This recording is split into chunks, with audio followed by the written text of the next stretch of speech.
Magandang gabi sa inyong lahat. Ngayon ay tatalakayin natin kung ano nga ba ang pangatlong pananaw ng globalisasyon.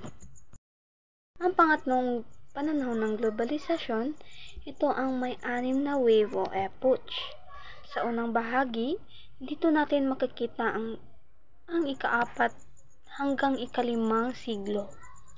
Dito lumaganap ang pagkalat ng Kristyanismo at Islam.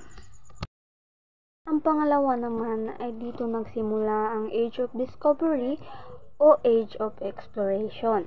Nagsimula ito noong ika-15 na siglo at natapos sa pangangalahati ng 17 na siglo.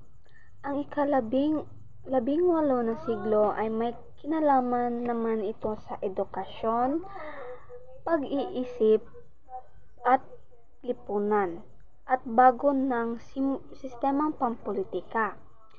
Ideya ito ni John Locke at Thomas Hobbes.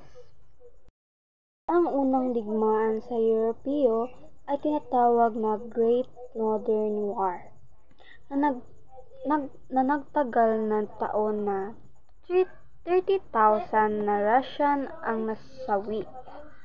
Sa gitnang bahagi ng ika-16 na siglo hanggang 1918, ang ika-4 na panahon, ito ang rurok ng imperialismo na tinatawag itong New Imperialism na panahon ng pananakop ng kanilang Europeya.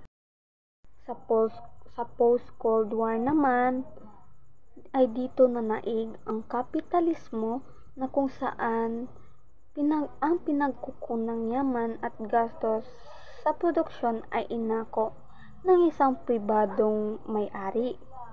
Dahil dito, naging mas mabilis ang daloy ng pagkakilanlan ng iba't ibang bansa.